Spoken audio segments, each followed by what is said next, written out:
আসসালামু আলাইকুম। আশা করি সবাই ভালো সুস্থ আছো। আলহামদুলিল্লাহ আমরা ভালো আছি। Guys welcome back to our channel. আবার এসে গেছি আমি নতুন রান্নার ভিডিও নিয়ে। দেখো বন্ধুরা, রান্না আমি শুরু করে দিলাম। এখন আমি কুমড়ো শাক নিয়েছি। কুমড়ো শাকটা আমি লবণ দিয়ে একটু ভাপিয়ে নেব। এখানে আমি কিছু চিংড়ির মাথা বেটে রেখেছি, সেটা আমি ছাঁকিয়ে এখন দিয়ে দিচ্ছি। শাকটা ভাপিয়ে নেওয়ার পরে কিন্তু আমি এই চিংড়ির মাথা বাটা কড়াইয়ের মধ্যে আবারও আমি সেই শাকগুলোই দিয়ে দিলাম। এখন দিয়ে দেবো আমি পেঁয়াজ কুচি ও কাঁচা ও পাকা লঙ্কা।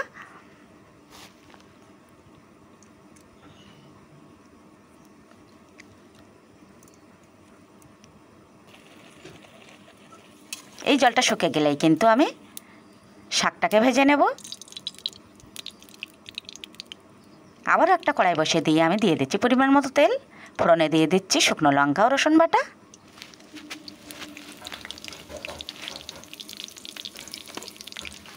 শাক ভাজার মধ্যে কিন্তু শুকনো লঙ্কা ও রসুন বাটাটা দিলে ফ্লেভারটা দারুণ আসে, খেতেও বেশ টেস্ট হয়। লঙ্কা রসুনটা ভাজা ভাজা হয়ে গেলেই কিন্তু আমি শাকটা দিয়ে দেব।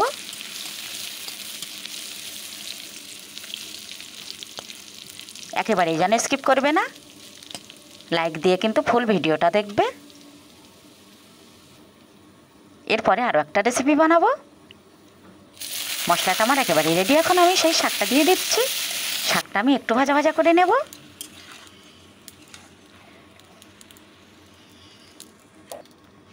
দেখো বন্ধুরা, শাকটা আমার ভাজা রেডি। চিংড়ির মাথা দিয়ে কুমড়ো শাক ভাজা আমার একেবারেই রেডি।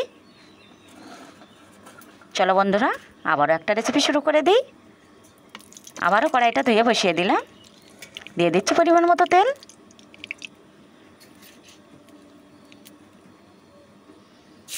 দিয়ে দিচ্ছি পেঁয়াজ কুচি।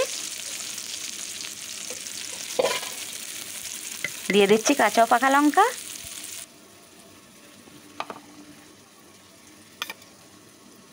আর দিয়ে দেব আদা রসুন ও লাল লঙ্কা বাটা।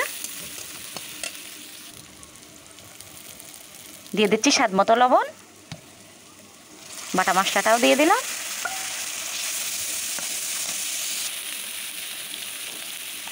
দিয়ে দিলাম পরিমাণ মতো হলুদ। এখন একটু জল দিয়ে দিলাম। এখন দিয়ে দিচ্ছি সেই কেটে রাখা চিংড়িগুলো। আজকে আমি বন্ধুরা বানাবো চিংড়ি কষা। এটা আজকে ঝোল বানাবো না, একেবারে কষা কষা অবস্থায় কিন্তু এটা নামিয়ে নেব। এভাবে মশলার সাথে চিংড়ি কষা খেয়ে দেখবি, খুব সুন্দর হয়। এখন দিয়ে দিচ্ছি আমি কাশ্মীরি লঙ্কার গুঁড়ো।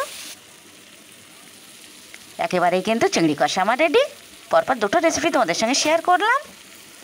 আবারও দেখা হচ্ছে নতুন কোনো ভিডিওর সাথে। ততক্ষণে সবাই ভালো ও সুস্থ থেকো। এই চিংড়িটা খেতে কিন্তু অসাধারণ হয়েছিল। এভাবেই তোমরা বানিয়ে খেয়ে দেখো। আল্লাহ হাফেজ।